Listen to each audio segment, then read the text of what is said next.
So I'm going to bring Fred in now because he speaks about this far better than even I do. And we can go into some deeper things in the second hour here on what we're talking about and how not only you can wake up and educate yourself and how people are waking up, but also how to preserve your wealth and hedge yourself against this nasty thing called inflation. Fred Dashevsky, sir, how are you? I am great, Dr. Dean. So good to see you. Good to see you as well, man. You must be a busy man with everything going on in the world right now. Yeah, we have been excessively busy. You pointed it out. I think a lot of people are kind of putting some things together over a period of time. And if you think about the date of that clip from Ben Bernanke, that's got to be about a decade already, at least. Yeah.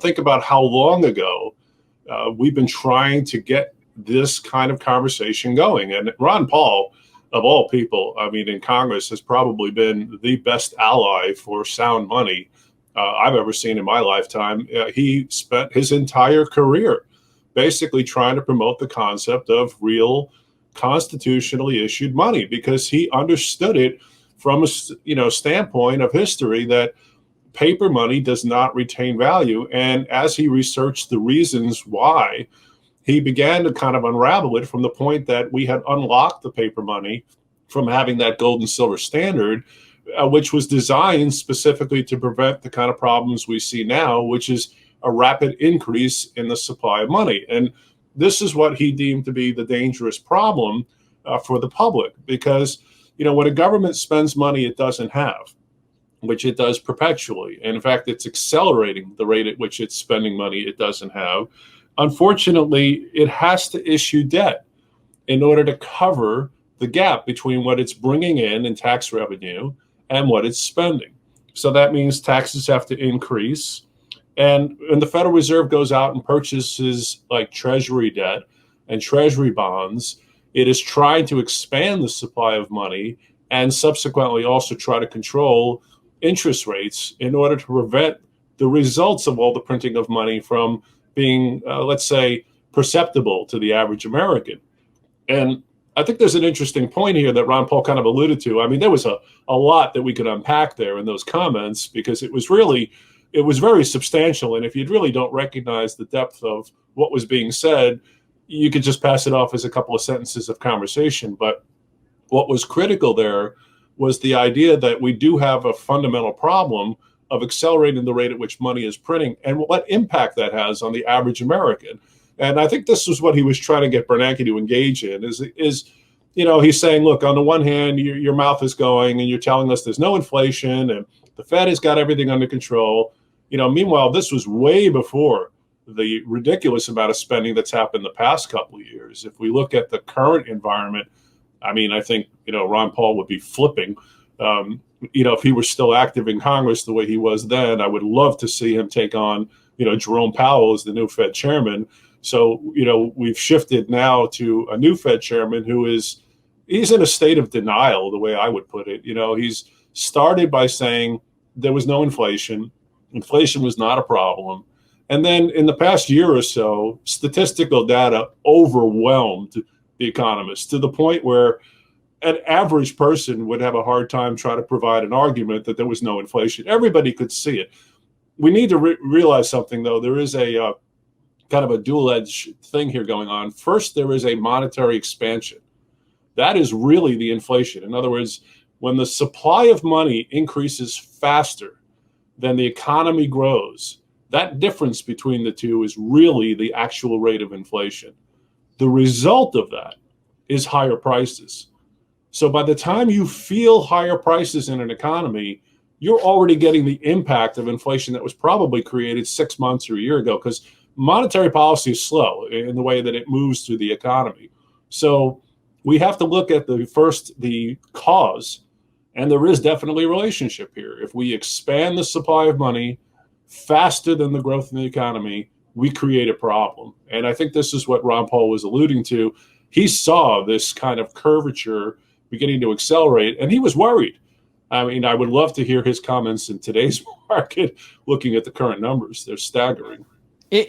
This is the crazy part about it. And it's so funny because I'm now I'm a Trump supporter from a standpoint of where we are right now, but I don't love all the monetary aspect of what he talks about. I am a Ron Paul guy at heart. How is it that we, and maybe this is why America is where it is right now, how is it that we have all these Congress people, all these senators, all these people that are supposed to be really smart, and yet Ron Paul, and Rand Paul to a degree, but Rand Paul, I don't even think Rand Paul is as hardcore as his dad was. How is no one else in Washington, D.C. or in Congress talking about this and trying to say, hey, wake up, everybody, we're headed for a cliff? Was he just that smart, or is this collusion at this point? It's a great question. We used to be curious about that too. Was it completely that, an ignorance problem? Was it that congressmen didn't understand the nature of it? Or was it that there's some sort of collusion involved? As cynical as I've become over the years, and I think, that's grown slowly, but, maybe rightly so. I do believe it's a lack of understanding more than anything else. I know that when Ron Paul first started speaking this language, it was really almost shocking. It was so completely different from the general speak that was coming out of most congressmen, to hear somebody who actually, first of all, understood the concept of constitutional money, and I actually understood it. And secondly, who understood the difference between what constitutional money meant to an average American and in real terms, and how it affected their lives.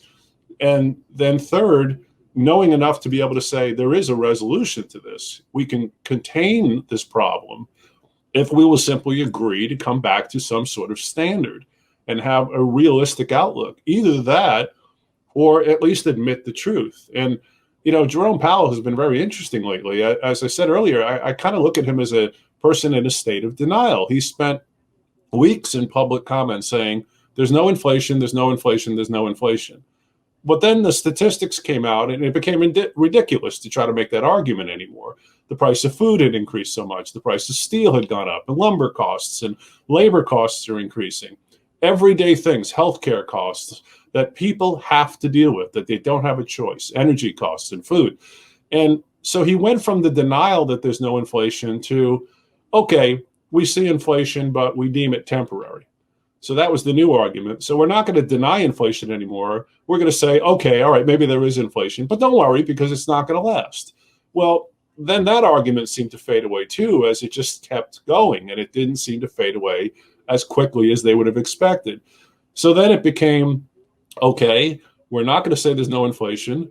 We're not going to say it's only temporary. We're going to say if it becomes a sustainable problem and it isn't temporary, we have a way to resolve it. We will simply raise interest rates or raise the reserve requirements that banks have to have, and which is a way of the Fed controlling interest rates. So I just find it kind of strange that the current Fed chairman, Jerome Powell, just seems to be either willing or purposefully trying to, how shall we put it, shape the argument, again, to kind of lead people to not be concerned about this massive increase in money supply. But we need to look at the numbers. A money supply increase, if you look at M2, which is a pretty broad picture of the money supply, it's up about 26, 27% over the past 12 or 13 months. Now, that's, again, against an economy that grew, let's say it grew 7%. I think we can argue that the 2 or 3% growth we had a couple of years ago has accelerated, mostly because we're coming out of a financial pandemic that put the economy growth at almost negative, if not close to zero. So we had almost no growth in the economy. So now that we're coming out of this, the economy looks like it's moving forward very quickly. So, okay. So let's say we're seeing a 7%, 8%, 9% growth in the economy. We still have a 26% expansion in 1 year of the money supply. And what's troubling is the Fed, even after having done that, is still at this moment buying $120 billion a month in new treasuries directly from the U.S. government. $40 billion of that is going right into mortgage-backed securities. Isn't that uncharted territory at this point? Aren't we in just a complete? I mean, that sounds insane. It is a little certain as to how this will impact the economy going forward, except, again, I think the math is pretty simple. You keep just looking at the rate at which money is expanding versus the growth, and we can anticipate the results. But the problem is this does create an artificial market. And this is where it gets very dangerous. Fed policy has now moved from the Fed merely acting as, let's say, a rudder to the boat, maybe making an adjustment here and there to steer the direction, to where now they are the driving engine of the entire economy. They have become so critical to the growth of the economy that I don't think we would be sustainable without the Fed intervention. But there is a backside to the Fed intervention, and that is by artificially putting cheap money into the economy year after year, and no end in sight to their bond purchases and expansion of their balance sheet, what we end up with is bubbles. We end up with fake markets that are propped up by a flood of cheap, ridiculously low interest rate money. So is the real estate market accurately valued now when you have interest rates that have been driven down to near zero, and for 9 years the Fed has not raised rates substantially? So with nowhere to go, the problem becomes for an average person, as Ron Paul had pointed out, why would anybody put money in a CD if it's going to be a losing proposition? If we can accept an inflation rate, even based on the government numbers, of 3 to 4%, you show me a CD that pays 3 or 4%. Can't find one.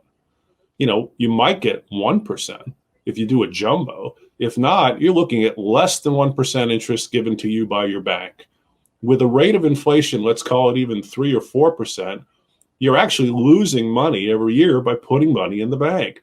So the old method of putting money under the mattress, as he alluded to, it doesn't work, because you're not getting back buying power even equal to what you put away in the first place.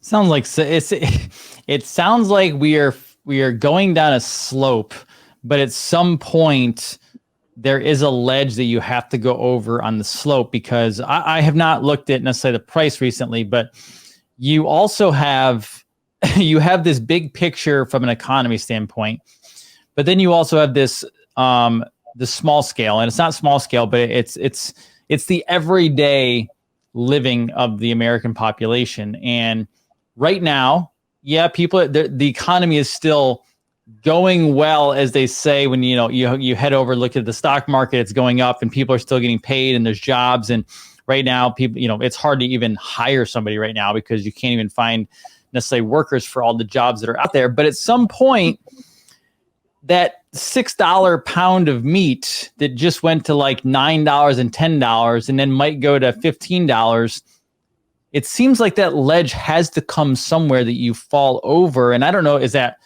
3 months out, 6 months out? Is that 2 years, 5 years? Like, something has to give. What does that look like in your eyes? Because you've been talking about this forever, but I feel like we're finally getting near the end of the ledge. Does that make sense?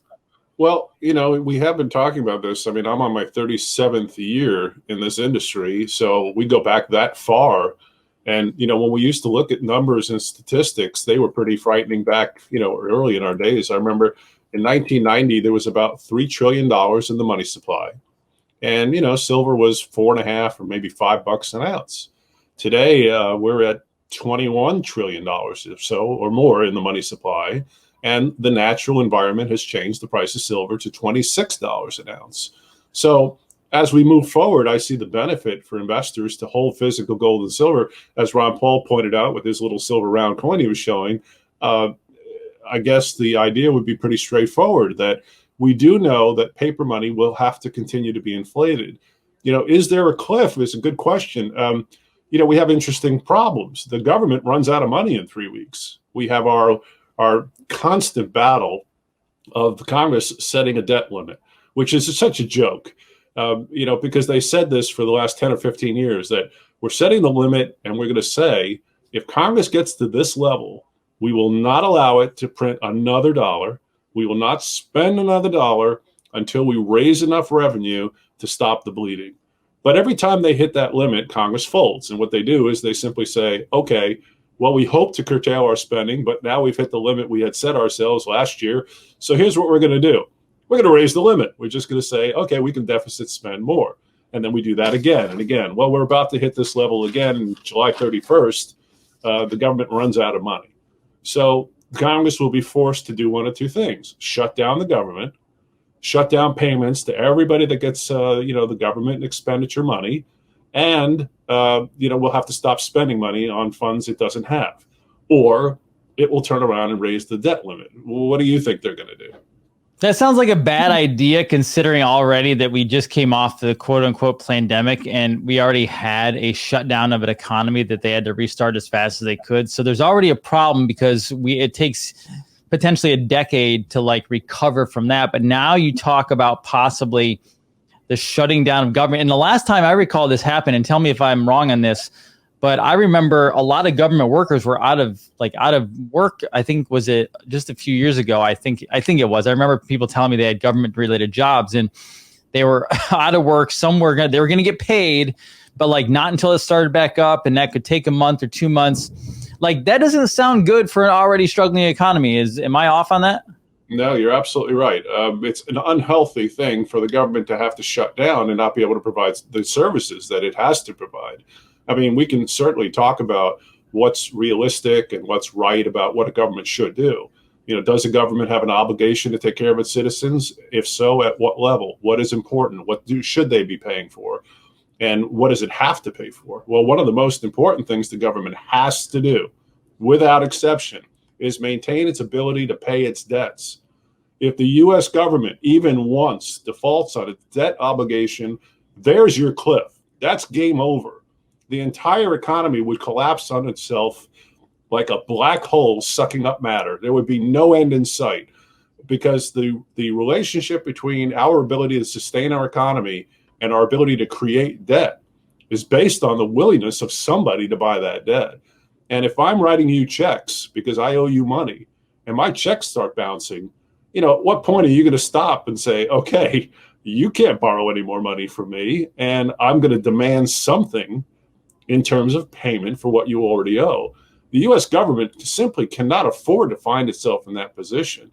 We are, according to the Office of Management and Budget, exceeding for the first time in U.S. history, very close to what we went through in World War II, but we are going to spend more money on the deficit spending this year than the entire output of the nation's economy completely together.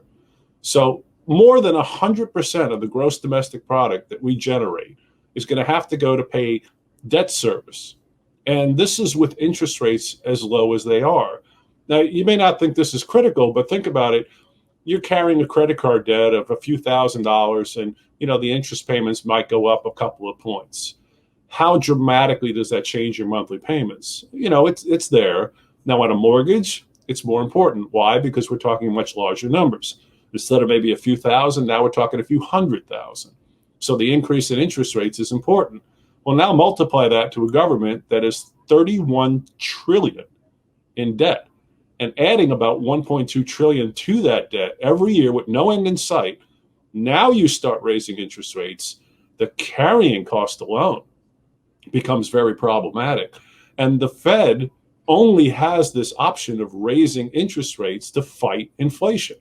So here's where we are. We're printing. The government is deficit spending. In order to compensate for these problems, the Fed is stepping in and buying government debt and mortgage securities to push money into the economy, creating more inflation, which will lend to an end result of having to raise interest rates, which will just simply exacerbate the whole financial problem. I'm convinced that if people are not aware of this, what's going to happen is their savings are going to be eroded if they're holding it in paper. And unfortunately, this impacts middle and lower class people a lot more, because their savings is everything. And if you start, attacking the wealth of the public by deteriorating the value of their savings, it is very difficult for them to recover from that.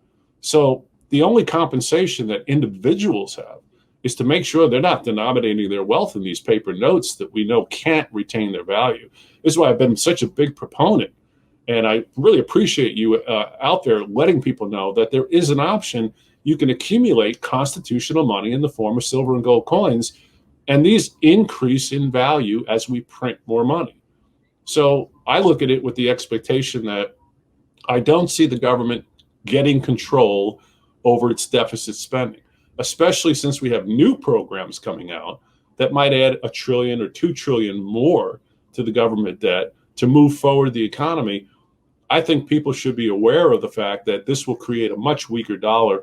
And if in 5 or 10 years, we're talking about silver at $50 an ounce instead of 26, and we're talking about $3,000 gold, and we're talking about a dollar that buys 50 cents compared to today, I'm not going to be surprised by that. That used to take 20 or 30 years to happen. We're accelerating this now, and I think we're probably down to a 10-year time frame to lose as much as 50% of the value of our current money, and people need to be prepared for that. That brings up exactly what I was talking about before I brought you on before the second hour, and it's kind of a twofold thing.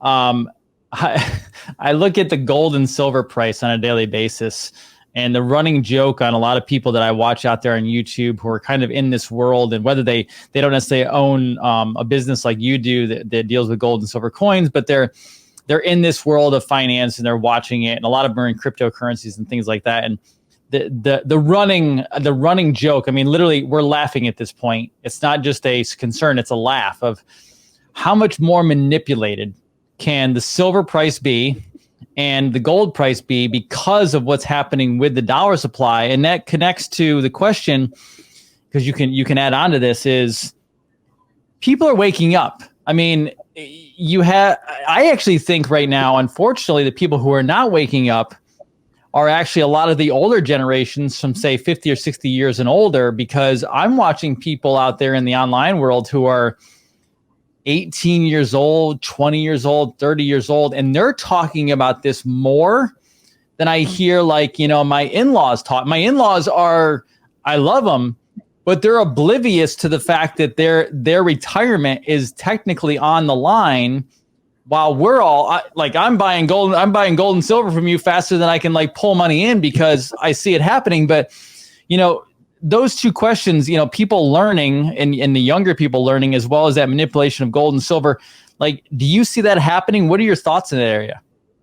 Well, it's interesting. I think the advent of social media and the ability of things like YouTube and all those resources that didn't really exist even so much a decade ago, it has created an opportunity for information to be dispersed through resources that otherwise may not have had access to an average person. So, before we had this broad availability of networks and information resources, you were pretty much limited to the news. So, if we accept the notion that most congressmen don't understand the nature of what a dollar is, and Ron Paul, unfortunately, being an exception rather than the rule, we're going to find that most people have been unfortunately poorly educated about the concept of what constitutes a dollar and why a dollar remains stable or doesn't. So a lot of these sort of newer people coming in, especially the younger generation, are somewhat fortunate in that they have access to a broader amount of information, may not have been as readily accessible. And in my early days, we were forced to have to, oh my God, read books.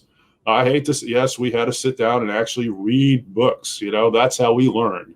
So somebody had to formulate an idea and put it down on paper and print a book, and then we'd go read it. And we learn that way. Or we do, heavy research and study.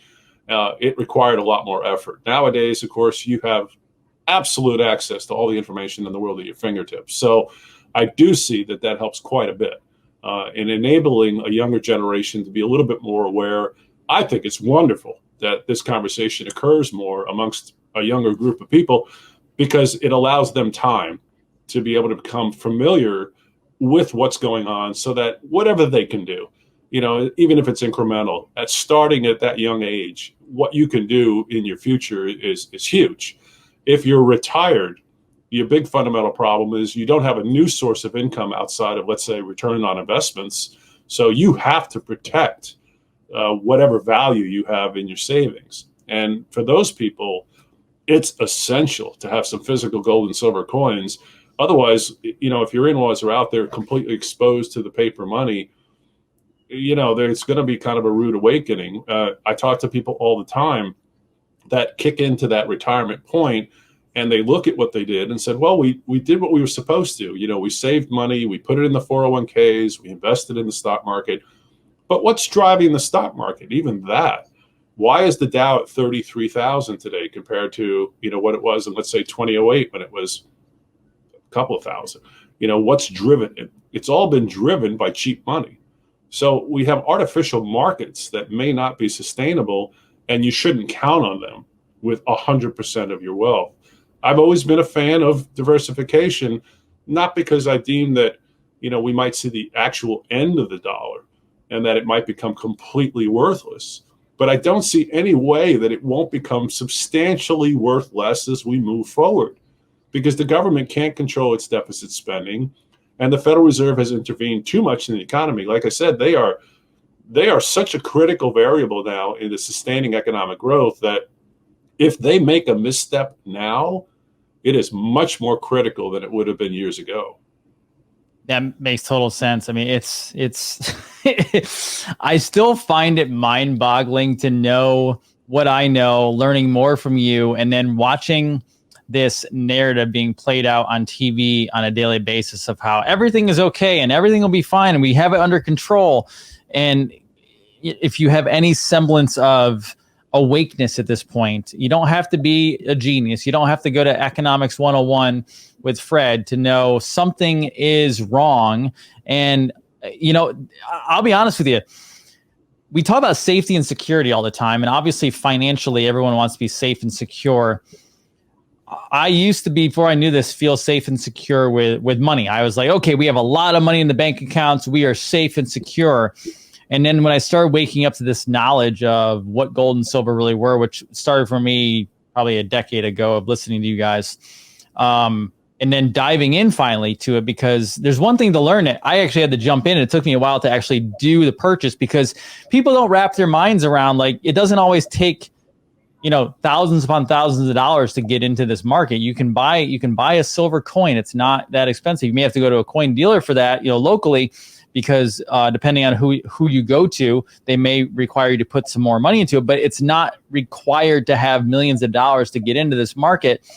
And then when I started buying, and I remember buying from you early on, and I felt so much more safe and secure that myself and my family were taken care of, because I literally physically had this tangible item in my hand. Is that something you hear from a lot of people? They actually start feeling at least okay. It doesn't mean we're happy about where our country is going right now, but at least they go, okay, if the crap hits the fan, I do have something that I can work with.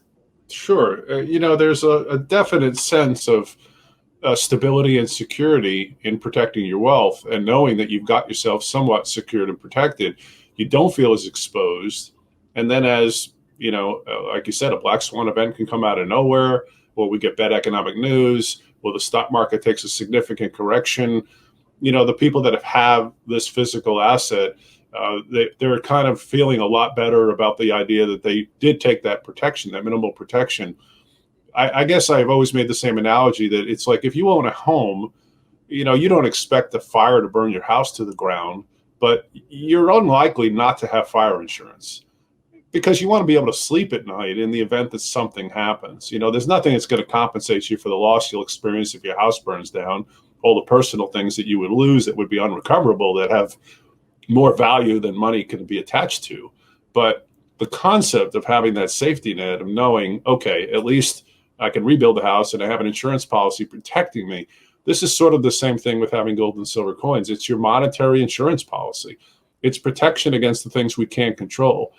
When I first listened to Ron Paul back in I guess it was the mid 80s, we used to think that we could kind of educate enough people about what was wrong with this concept of a Federal Reserve intervening in the economy and the lack of a gold and silver standard, that we could change the way that we did things in America, that we could get a whole bunch of congressmen besides Ron Paul to stand up and say, hey, Fed people, this is flawed. We've got a problem here. You are deteriorating the wealth of the public. You are empowered to supposed to, encourage a stable dollar and stable wealth and savings. So we kind of gave up, unfortunately, that would ever happen. And over the decades, we sort of shifted to the idea that, well, if we can't get a massive uprising and a congressional change to make some sort of legal discrepancy between what we have and where we should be, we can at least empower the individual citizens to own their own wealth in the form of gold and silver.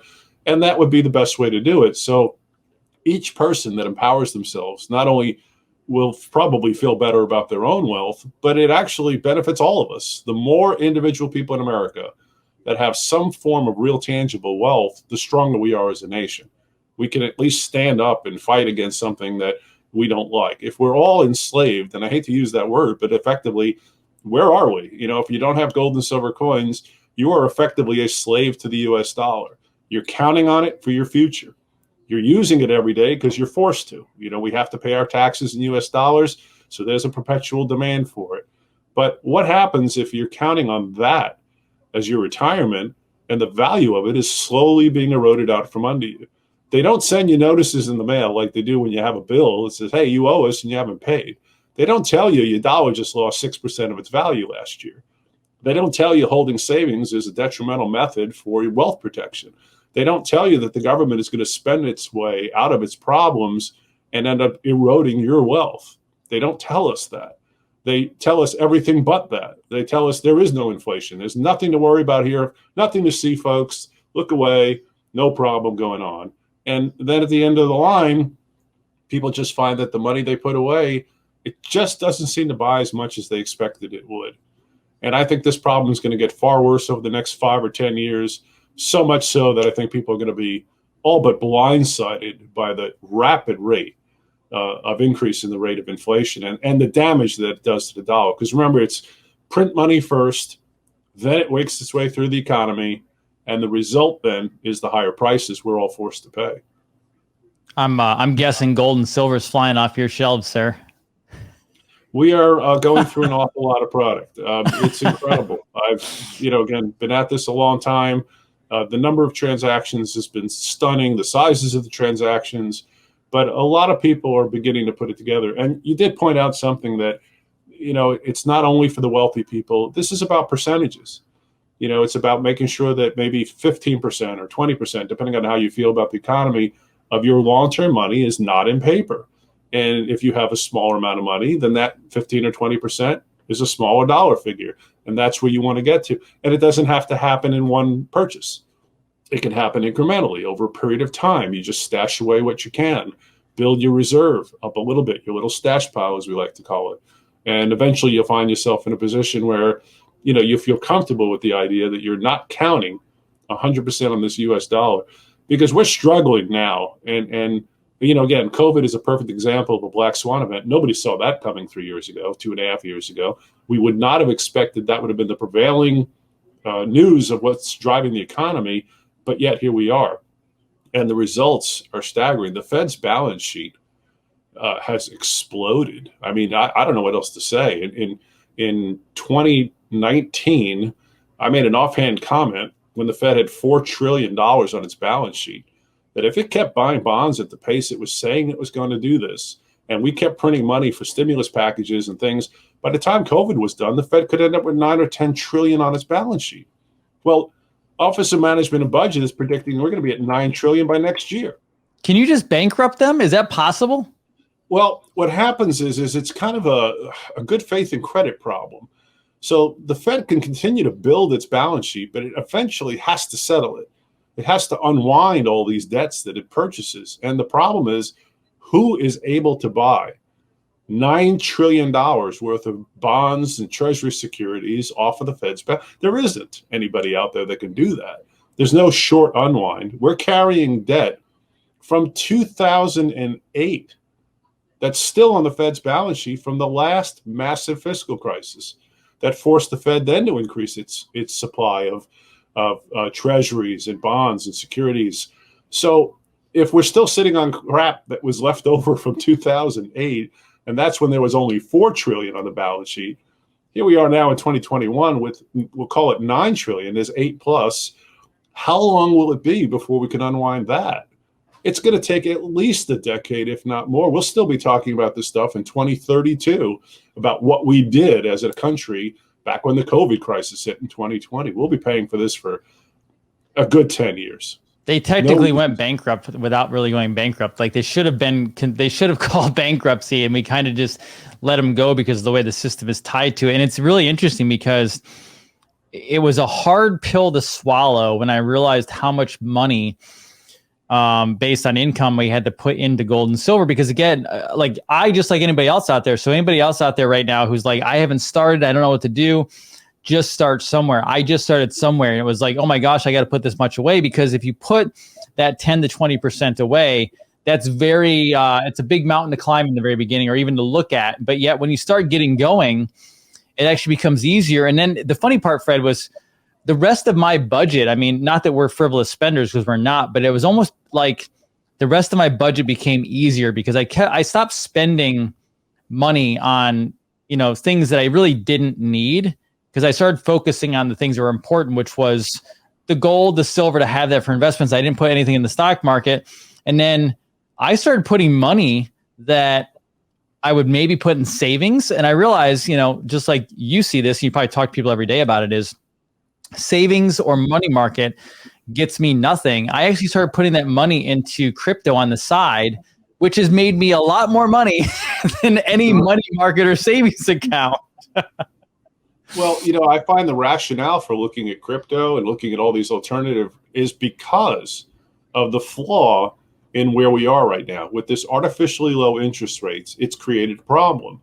So, a generation ago, if you were a young man saving for your family, you could have put money in a CD or bought a treasury bond, and the interest it would have paid would have been substantial. It would have been enough. You would have moved forward. You would have actually been increasing your net worth and your wealth as time marched on. But that option isn't available anymore. We have, and I don't want to sound technical, but it's negative yielding interest rates is what we have right now, which effectively means that even though you're getting paid interest on the money you deposit, the net result, because inflation is higher than the interest you're being paid, is you're actually losing money. So I don't think that would have been a prospect that people would have given a lot of thought to, the idea that, I put money in a bank and it loses money. That's the whole point. It's supposed to be the safe haven, the safety lock. It's supposed to be the easiest thing for people to do if you don't want to think about risky investments. And what used to be considered risky was the stock market, because it was very volatile. Well, now you have a Fed propping up the stock market. It's spent literally trillions upon trillions of dollars pumping money into the stock market and maintaining this near zero interest rate environment, which allows corporations to borrow money at almost no cost. And instead of expanding their business operations and manufacturing, they did instead use that capital to buy their own stock back in the open market. So if they're perpetually buying their own stock, they can drive the price of the stock higher and make more profit than the cost of borrowing the money. They'll keep doing that. It makes the investors happy. It makes all the stockholders happy, but it's a false market. It's artificially being created by an environment that the Federal Reserve is adjusting. And again, I'm concerned that the Fed is such a powerful force in the economy that if it weren't for them, I can't even imagine where we would be right now. I don't think we would have come through the recession of George Bush Sr. yet had it not been for the Fed. So there's been a positive effect of their intervention, but it comes at a cost. And the cost is for the average person. The cost comes at a weaker dollar, because the only way for the Fed to solve its problems, and the only way for the government to solve its problems, is to print more money. That's it. I mean, we'll print our way out of the problem. Print all you want. We'll spend all you want. We'll print more. It's what we used to call the Dorito solution. We'll just make more. That's all. We'll just make more money. Make more. There's no constraint. And this, again, brings us back to the whole fundamental idea of why the Founding Fathers insisted we have a monetary base of gold and silver. You can't do this with physical gold and silver. You can't just artificially increase the supply of silver or gold. You want more gold, you got to do some work. You got to go mine it. You've got to do something here. And let me tell you something, mining gold and silver is not a cheap prospect. It takes a ton of money, and sometimes more money than the value of the gold or silver you might be able to recover. And gold and silver coins in America which were the foundation of the protection of wealth for the public. The idea which is not paper. It's not silver paper. I want everyone to know that. Very different right. with that whole short going. He's talking about physical silver and gold coins you put in your hands. Right. Actual tangible gold and silver coins. We no longer mint. We haven't minted a gold coin in America for money since 1933. And we stopped minting silver coins because we simply couldn't afford to produce a silver quarter for 25 cents worth of silver after 1964. So if it cost 30 cents to make a silver quarter, what would happen is people could melt the quarter for the 30 cents worth of silver, but that means the quarter never circulates. It defeats its own purpose. So the concept was pretty simple, that we could constrain the devaluation of money by maintaining this gold-silver standard. And ever since 1971, the United States has been floating what we call fiat money. That's money backed only by the dictate of the government. The government says this has value. Why? Because you can pay your taxes with it. But how does that work for an average person? So if you're going to put away money for the next 5 or 10 years, saving is great. Just give some consideration. What form of money do you save? And my opinion is at least a portion of what you're saving, it absolutely needs to be in a physical, tangible asset. And I've always believed in the Constitution, and I believe in the idea that the Founding Fathers established. They did not come up with this frivolously. It wasn't a random thought.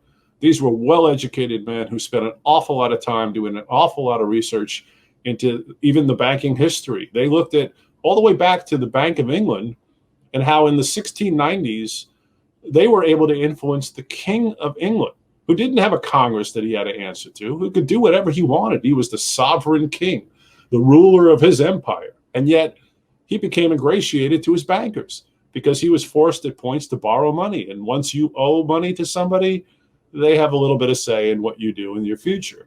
So the end result was the Founding Fathers said, somehow we don't know what may happen in the future of our country. A brand new nation, we don't know what we're going to experience. But one thing we do know, if we can secure the wealth of the public, we can at least eliminate the influence of bad politicians and nasty bankers, if you will, from affecting the value of one's wealth. And that was why we maintained that gold and silver standard. And, you know, it was good enough from the 1790s Coinage Act until 1971 to have a gold standard or silver standard against the US dollar. After that, we just basically said, you know, we can't even pretend anymore. We can't even pretend that we can keep enough gold or silver against the amount of money we need to print. And, you know, we've felt the results ever since. So it sounds like we're repeating history a little bit when you say something like that. Last about like 2 minutes was a education in itself. So everyone should go back when they watch this and go and like rewind 2 minutes and listen to what he said regarding the king and England and a nation and exactly where we are right now, because I don't know what's going to happen. You listen to the show. I talk about a lot of theories that could be happening, but right there is exactly what it comes down to. And do we regain our sovereignty? Do we go back to sound money? Do we continue on? Like we are at that spot, that pivot point again in America and in the world where a decision has been made, because you cannot keep going on like this and have quote unquote the freedom that we have. Now, before I let you go, I want to ask you the question that I get all the time. And I have found that if we just keep talking about it, even though we talk about it over and over again, it's like in healthcare. If I tell people, hey, sugar is bad for you and good fats are good for you, I can say that a million times and not everyone hears it. So I'm going to keep saying it so I can really pound it in, because it's times over that material. When you talk about gold and silver, you're in the coin world. Now there's this other world called, I believe it's called bullion, or it's the bars. And sure. A lot of people ask, what is the difference? And I say, hey, the reason why I personally get coins is because I've been educated by Fred. And I know that my coins are safe no matter what happens. So if a government calls things back in, I am protected. Can you give people the details on that again? Sure. It's pretty straightforward. Effectively, there's two worlds within the metals, and that would be the coins that are minted by the U.S. government, which are, again, legal constitutional currency. So specifically, we're talking about, let's say, dimes, quarters, or half dollars minted up to and including the date of 1964, because as it turns out, they were actually made of silver. gold coins minted up through 1933 because they were actually made of gold. Then you have bullion, and bullion would refer to any round-shaped item that's made of gold or silver or bar or brick. And, people focus on the fact that, the silver round is 0.99 fine. I think they're focusing on the wrong information.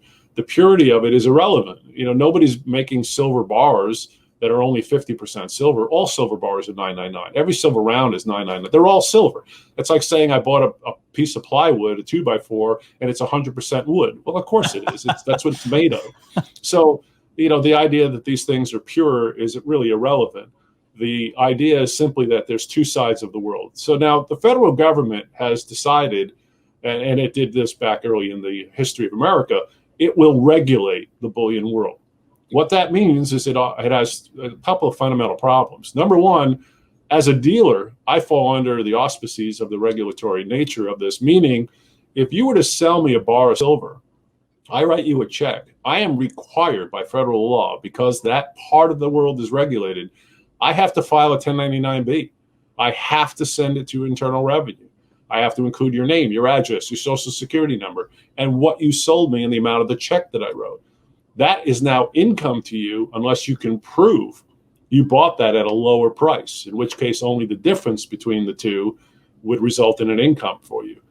The government's regulatory issues do extend to confiscation. At one point in American history, the government decided, I'm sorry, American public, we can't allow you to own gold anymore. So we're going to have to force you by federal dictate to turn over your private gold. We're going to give you back Federal Reserve notes. We're going to define the price of gold at, let's say, $35 an ounce, and that's what you get paid. And from here forward, even though we're going to promise to maintain gold against the dollar, you can't have it anymore. So from 1933 to 1971, it was illegal in America to own gold bullion. It was outlawed. Your private ownership was outlawed, and you were required to turn in any gold or silver that you had. I don't know that in the modern world that the U.S. government would ever try to do this again. The reason they did it in 1933 made more sense then. We couldn't print more money unless we had more gold, so they needed a new supply. They'd gone through everything they had, so they asked the public to contribute by providing their own private gold, replenishing the amount of money in the vaults that was made of gold and silver. That allowed the printing of more money, and that ended the Great Depression in the late 20s and early 30s. In the modern era, I don't see that the government would ever try to do that again, because the pretense of needing your gold or your silver personally because they want to print more money doesn't exist. They don't have that federal requirement anymore. But that doesn't stop the government from interfering in the market in all sorts of regulations, including, again, the private information, the divulging of a social security number. U.S. coins, these are the 64 and earlier dimes, quarters, halves, the silver dollars up through the 1930s, and all these gold coins, they're free of all those regulations. They stand as constitutional money. So that means that you could sell me $1 million worth of silver coins. I write a check to you, and that's where it ends. I am not required to file any information with any government agency. I'm not required to provide any personal information. They could ask me. I don't need to give it to them. There's no information transfer. It's up to you as an individual. You're effectively treated as an adult, and you decide what you want to report or not. But I am not obligated to do it. So for that one reason alone, I've always preferred the U.S. coins.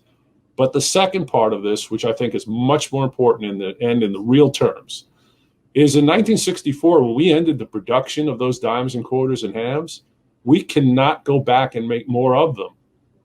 So that supply that's out there today in 2021 is still based on what was minted in 1964.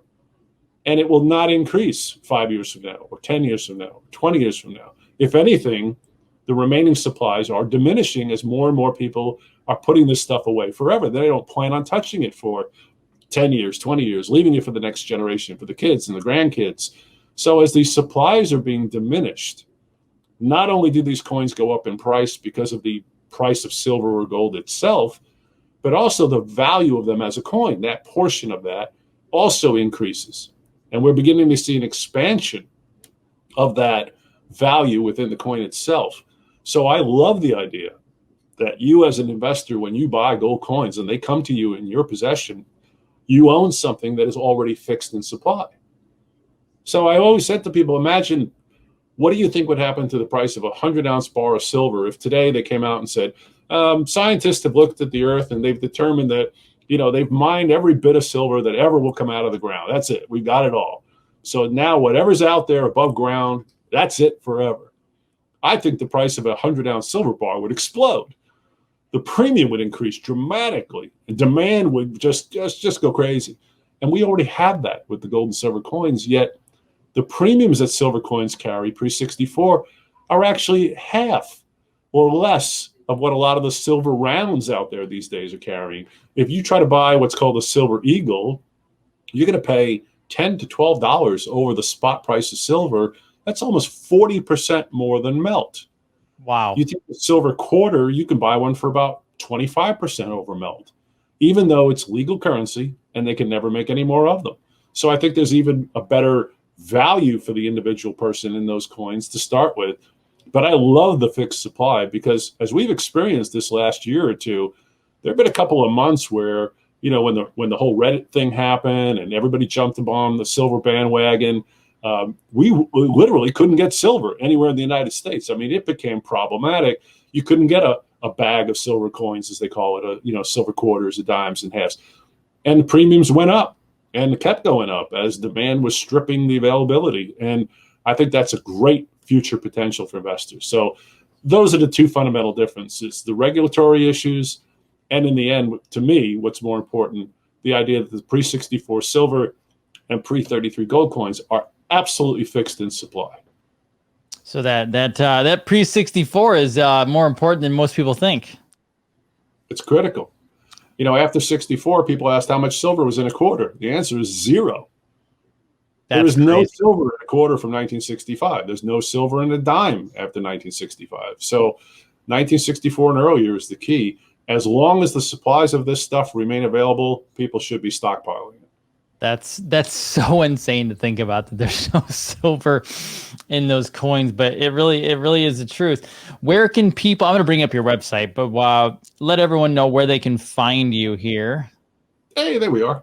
So the web page at US Coin Capital, and it is capital like the building. We are the US Coin Capital. So it's CAPITOL. USCoinCapital.com is our web page. We can be emailed. My personal email is simply fred@uscoincapital.com. Our phone number here, and we've got a really great staff of people. So you can speak to anybody who answers the phone here. They're qualified people to help educate you on how to buy gold and silver coins properly, why you should if you need that information, and then we'll help with guidance. And it's okay if you're a complete novice to this. You can call us at 800-878-2646. We're very happy to help people understand the nature of the market, and we're patient with novices so that people can feel comfortable in what they're doing before they make any kind of acquisitions. And if they feel comfortable enough to move forward with us, we will provide the best in the gold and silver coins available directly to you. They are shipped right to your doorstep. We use Federal Express these days. It's wonderful when people get our boxes. Of course, we keep laughing about our shipping department does such a great job in packing that you're going to need yourself probably a box cutter. Your shipping is the best on the planet. It's fun. Sorry, I lost you there. Yeah, it is the best on the planet. Like you need the jaws of life to pull it open, which I love. That's awesome. But I appreciate you, sir. You are a wealth of knowledge as always. And so people ask me, where do I get my stuff? This is the only place I get my stuff, right here. Fred gets me my stuff. I actually tried one time a different company, and I honestly don't remember what it was off the top of my head, and it took forever. And honestly, it came in a nice package, but I actually appreciated the care put into yours. And so I think I bought $100 one time, and that was it. Everything else comes from Fred because of the care they put into it. So, sir, I appreciate everything you do, but really, really, really comes down to, I just appreciate the education you give out to people, because not everyone in this world and in this industry will spend the kind of time that Fred and his staff will do to educate you. It's not about just taking your credit card over the phone or a check or anything like that. Like they want you to have the information that you need for you and your family to really do it properly, because everyone's in a different situation. So, sir, thank you as always. My pleasure, Jason. Always great to be with you. You know, your listening audience has been fantastic. We certainly appreciate the referrals coming from people and the business that we've gotten. And we do encourage people to learn, because to me, you know, it is twofold. It's about the wealth protection in the end. But I do think that we would all be better off if there were more Ron Pauls out there. You know what I mean? And we're not all in Congress. We're not all going to be people who are going to be able to influence our community and even our neighbors per se. And that's not your job. But I think as a nation, the more of us that understand the fundamentals of money, the better off we are, because then we can read through the BS that's being promoted and at least understand there's a huge gap between what we're being told and the reality. And when those gaps become exposed, it's usually violent. And I don't mean in terms of, physical violence, but I mean economically. You get real difficult reactions to an economy when the difference between what people had anticipated the economy looked like and the reality shows up. And we've experienced this before. So we don't know what's coming down the pike. We don't. But I would say with certainty, any form of physical gold and silver is going to fare far better than a paper dollar going forward. 100%, sir. And before I let you go, everyone says to tell Donna she's amazing. Yeah. Well, she'll greatly appreciate that. She's been with me a long time. It's got to be close to 30 years, I think. Wow. Thank you, sir. I appreciate it as always. And you'll be back soon. Have an amazing day. Thanks, you too. Great to see you. Send my best to the family and everybody. Will do. Thanks, Fred. Have a good one.